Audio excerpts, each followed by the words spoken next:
Hello, hi guys! Magandang hapon sa inyong lahat.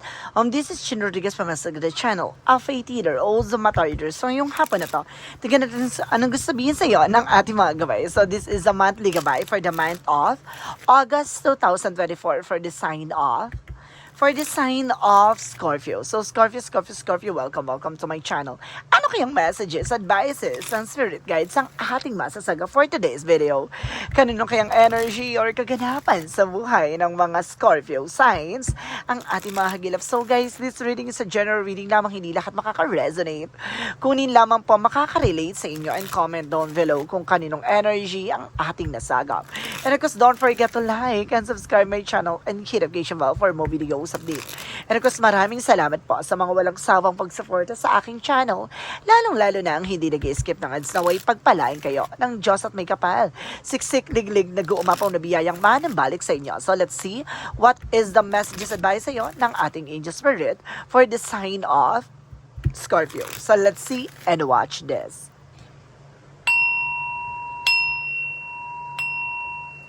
Angel Spirit, please give information po. Ano kayang chika sa'yo ng ating mga gabay? So, eto na guys. Ang paghihintay nyo ay eto na.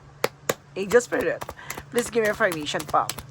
Oh my God, this is the Six of Swords with the transition. No? May mga pagbabago na magaganap. No? This is a something kalmado. No? Kumbaga makakaalis ka na sa situation mo. Pero kasi sinasabi dito with the Hierophant, just a lesson learned, no? Matuto ka sa mga bagay na pinagdaanan mo, may mga bagay na nangyari sa'yo from the past na maaaring dadaling ka ulit, no, sa kasalukuyan. And of course, this is something as 7 of Wands that you are being protected. Or may mga bagay na kailangan proteksyonan at pangalagaan. The Judgment represents the wake of call or inner calling, no? This is something a caution, may babala na you need to pay attention sa lahat ng paligid mo. And because this is the Knight of Wands for this silence, na may mga bagay na kailangan tahimik ka sa mga bagay na nagagawin mo, no? This is something near to success. No, and because this is something page of God, there's something intuition, na makinig ka sa gut feeling mo, sa visions mo, sa intuitions mo. And this is something in inner voice, no, with guidance. Additional messages with the Six of Swords. Six of Swords represent the Emperor, not being a mature and up and being grounded. Basta, sinasabi dito na unti-unti ka na makakalis sa sitwasyon dahil din sa pagiging mature mo dahil sa mga experiences na naranasan mo. The Hierophant represent the Knight of Cups with an offer. No? This is something offer or something proposal or something apology, no? Na maaring nagbigay sa iyo ng lungkot, sakit na nakaraan, na maaring may humingi ng tawad from the past, or either this is an offer, no? That brings you another eksena. So, 7 of Wands represent what? So, this is something a Three of Pentacles with the collaborations, connections, socialize, teamwork, no? May mga bagay dyan na kailangan pag-ingatan ka. Protection at pangalaga mo yung sarili mo sa mga taong mga nakakasalabuha mo, no? So, let's see what is the Judgment. The Judgment represent the Four of Pentacles, so protect your power, protect your energy, saving money, guys, no? Kailangan protection at pangalagaan mo yung sarili mo about sa finances. The Knight of Wands represent the Three of Wands by celebrations, no? And kasi sinasabi dito na hintay mo yung resulta, na hinihintay mong documents, papers, etc. And this is the King of Wands, so something vision and intuition. So, ibig sabihin makikita mo na yung bigger picture of yourself or either yung possibilities, no? Kasi pumasok na sa intuitions mo eh. So, let's see what is Six of Swords, because the Emperor represent the Eight of Cups, so something let go, no?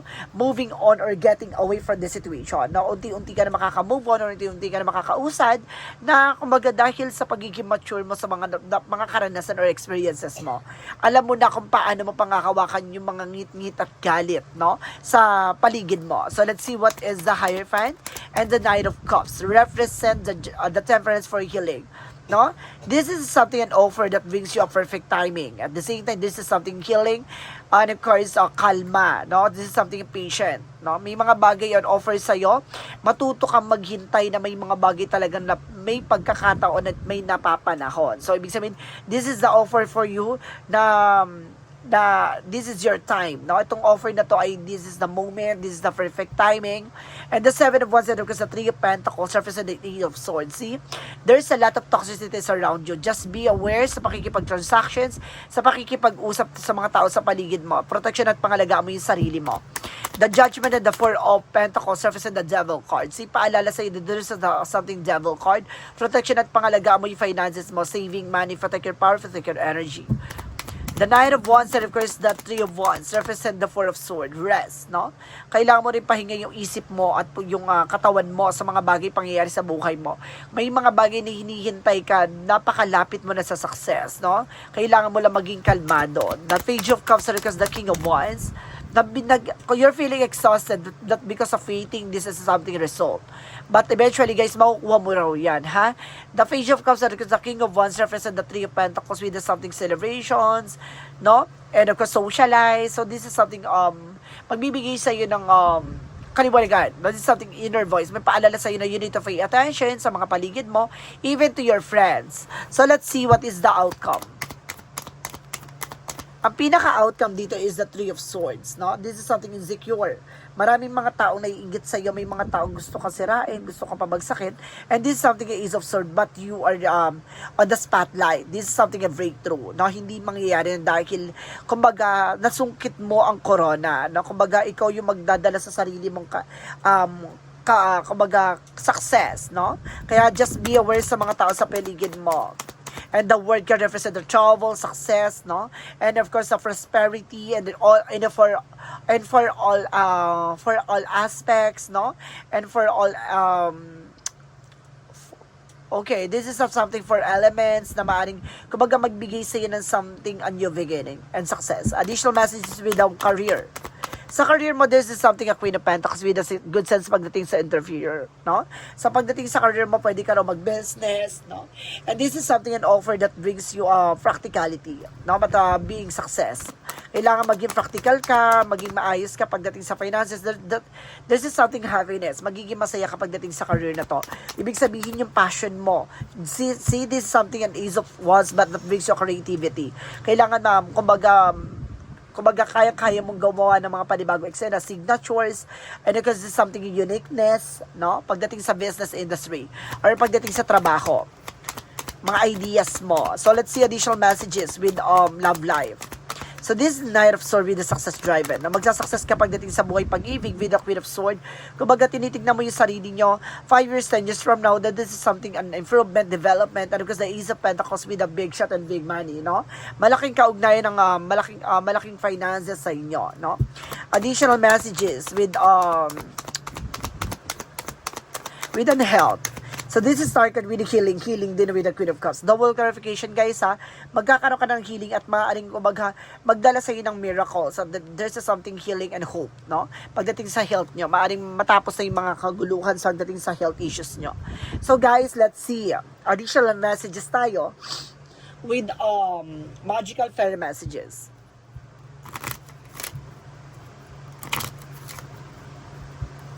For magical fairy messages represent what?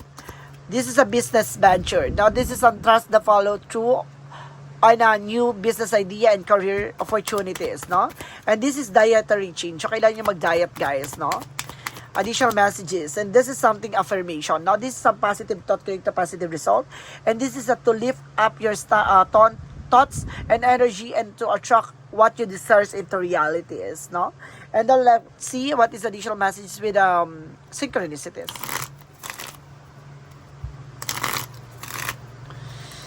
For synchronicities, let's see. And this is something Empress card. No, this is something for first kumbaga self-love. This is self-love, self-care, and this is something affirmation with about sa femininity, no? Maaring kumbaga ibabalik yung alindog mo, yung ganda mo.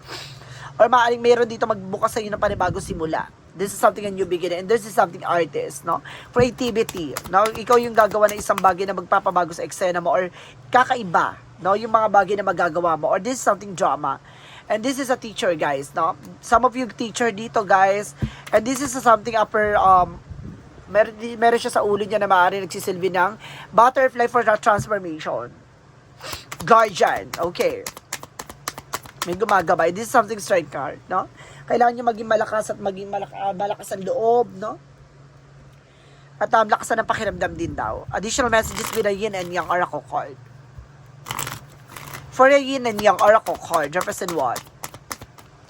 And this is something karma, balance and justice. So see, karma is waving. So may maging balance ka.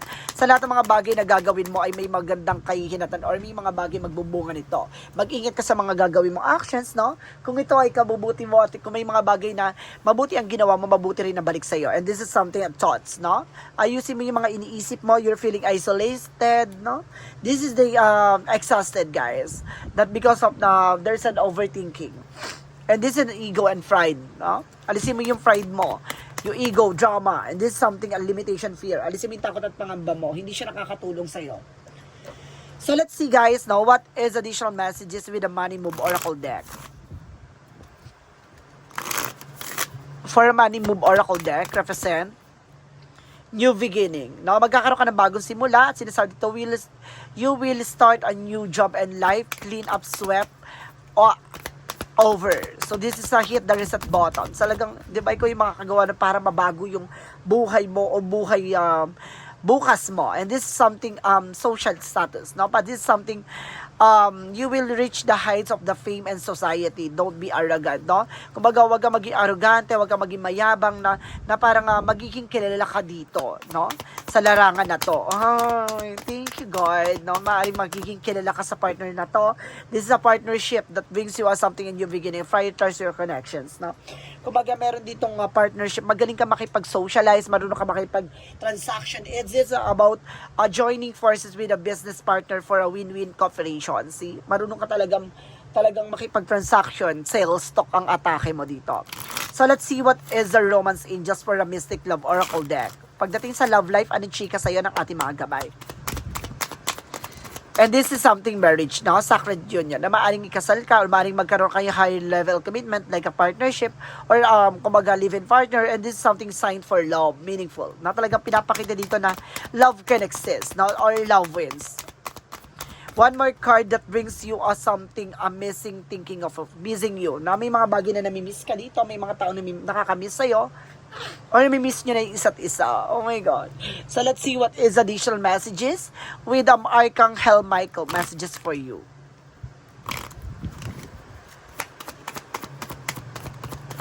Detach from the situation. Na kailangan mo na kumawala sa situation.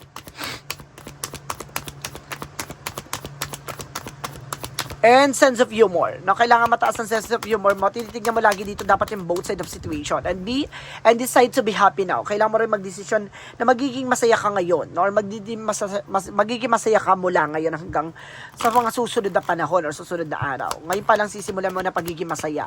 And there's a premonition, no? Prophecy. No? Kumbaga may pangitain na sa'yo eh. Makikita mo na yung mga posibleng mangyari sa'yo sa hinaharap. And there's a snake. No? This is something released with a revert. No? Magkakaroon ka na panibagong eksena, mag-ingat ka lang sa mga traidor. And this is something awakening, no?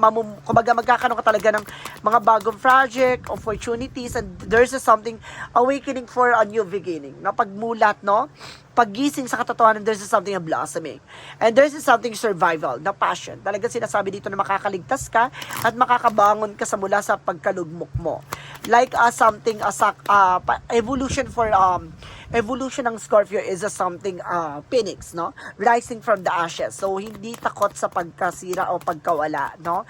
Ang mga Scorpio, kumbaga, gustong-gusto na yun yung palaban, no? Yung gustong-gusto niyan yung kung anuhin mo siya, kailangan wala, kumbaga hindi na siya makakabangon. But pag nakabangon siya, guys, mahilig to sa revenge, no? Mahilig to sa mga kumbaga ipapakita niya sa iyo na mali ang ginawa mo, or ipapakita nito sa iyo na mali ang mga decision mo sa buhay. Ganun. This is something, a destiny is yours. Talagang papabor sa iyo ang kapalaran, no? At sinasabi dito, there's something service, no? You are being public servant or maaaring services yung trabaho mo, and this is something joy. Magiging maligaya ka. At sinasabi dito, there's an abundance coming in for you. Talagang pinapakita dito na ipapanalo mo tong eksena na to at maaaring makilala ka sa larangan na to. For angels answer, represent what? And this is something, meditation brings answer, no? Kailangan mo mag-meditate, palakasin, palawakin ng iyong chakra, energies, no? And this is a perfect timing for you. I told you so. This is something perfect timing for you, na magkakaroon ka na talaga ng bagong simula. This is something recovery, at makaka-recover ka na. At magiging mabilis ang recovery for you. So let's see what is the Monsology For Monsology is, what do you need to release? Ano yung mga bagay na kailangan mong alisin? Diba? At sinasabi dito, don't let pride get in your way. See, alisin mo ang mga pride mo, ego mo. No? At sinasabi dito, this is something, be bold and make the first move. Ikaw yung gagawa ng bagay na magpapabago sa eksena mo. So, ibig sabihin, ikaw yung gagawa ng actions, no? Para baguhin din ang mundong ginagalawan mo. For Romance Angels, represent what? And make the effort. Pagdating sa love life, guys, kailangan nyo ng effort talaga. And this is something attraction, no? You are being attracted to anyone or either to your person, rather, no? Talagang mahal na mahal ka ng person mo dito. Let's see what is additional messages. And this is something Kirkinipia. Now, kailangan mo ng fruit and vegetables dito, guys. And of course, this is something magician in the mirror. This is something reflection and of course, manifestation. May mga bagay na unti-unti ka na manifest dahil yan sa mga gawa mo, no? Dahil sa kabutihang ginawa mo, lahat ng mga bagay na natatamo mo ay deserve mo. And of course, this is something for Chakra Archangel Michael that you are being protected. Oh my God. Additional messages with an angel spirit. And there's a blame, no? Kumbaga may mga pagsisisi ka or may mga bagay na sinisisi ka. Pero sinasabi dito, it's your responsibilities, no? And there's a regret. Alisin mo daw yung pangamba mo, alisin mo yung mga takot mo. Sinasabi sa'yo dito, may mga bang nangyari sa isa nakaraan na hindi mo na mababalik pa. Tanggapin mo na lamang. Additional messages for Archangel. Laughter is the best medicine. No? Kailangan nyo kumbaga maging masaya sa mga pagsubok pangyayari sa buhay mo.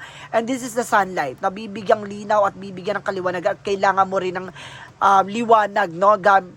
Galing sa ating kumbaga amang araw. Ganon. And this is something yoga. So something exercise, meditations, stretching, no? Exercise, and this is a practice, no? Enhance your ability and polish your skills. May mga bagay ka pang dapat matutunan, kailangan pang hasain. Additional messages. And this is Star Family with a call in support, no? You are of the team of soul. So, ibig sabihin, marami kang gabay, na maraming tumutulong sa'yo. And this is a wait. Marunong ka maghintay ng mga bagay na hindi pa napapanahon. Kaya huwag kang magtataka, bakit ang ilap sa'yo ng eksena? Kasi may mga bagay na kailangan pang hubugin. Kailangan mo walang matutunan. Then, of course, wag gugulat ka na lang, bigla na lang sa'yo darating yung mga opportunity sa harap mo. Babagsak na lang siya ng kusa na hindi mo na kailangan hilingin pa at hingin pa.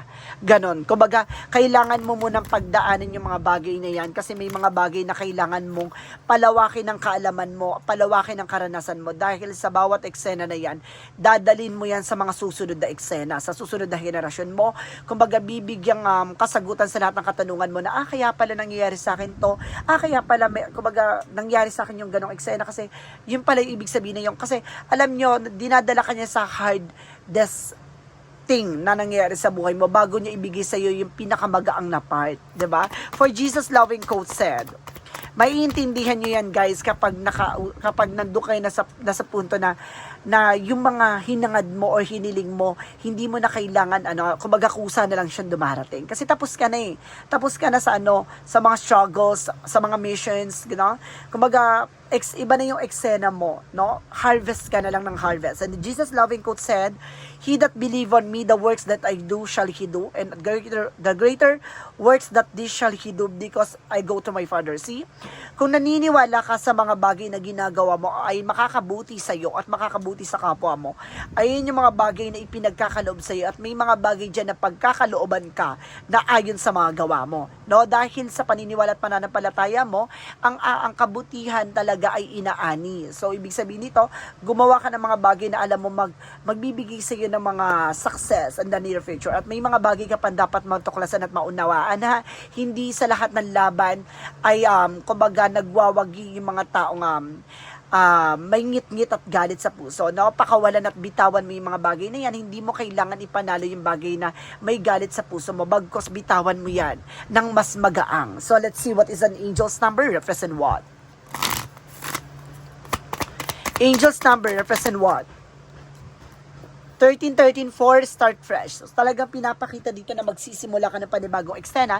Step out of your comfort zone. You are about to create something meaningful. All All your skills, talent will bring you as potential profit.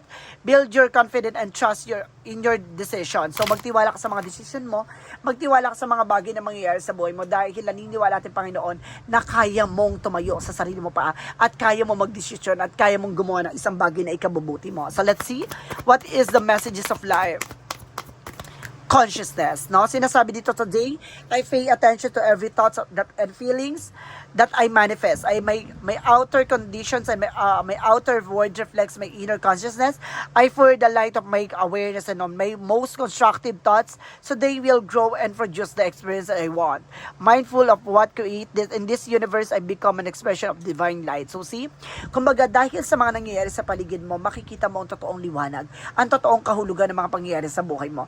Kaya wag kang matakot, no? Wag kang mangambang sumubok, wag kang mangambang ilaban kung alam mo yung mga bagay na yon magbibigay sa iyo ng pagyabong. So guys, this is something a monthly gabay for the month of August 2024 for the sign of Scorpio. So Scorpio, maraming salamat for this wonderful reading. So once again, this reading is a general reading lamang. Hindi lahat makaka-resonate, kunin lamang pa makaka-relate sa inyo, and comment down below kung kaninong energy ang ating nasagap. And of course, don't forget to like and subscribe my channel and hit notification bell for more videos of the update. And of course, maraming salamat po sa mga walang sawang pagsuporta sa aking channel, lalo-lalo na ang hindi nag-i-skip ng ads. Naway pagpalain kayo ng Diyos at may kapal, siksik, liglig, nag-uumapaw na biyayang manong balik sa inyo. At maraming salamat din po sa mga naghihintay ng aking videos na i-upload. Wag po kayo mag-alala at pipilitin po natin makapag-upload every moment. Pasensya lang po kasi marami po tayong tinutulungan na pasyente at marami tayong tinutulungan ng mga tao na kumbaga nangangailangan ng ating tulong. Lalo-lalo na yung mga, 'di ba, nangangamba at talagang humihingi ng gabay natin, no? Maraming salamat po sa patuloy na pagsuporta sa aking channel. Naway ibalik sa inyo nagsiksik liglig nag-uumapaw na biyaya. Maraming salamat po and see you in the next video. Bye-bye and babush.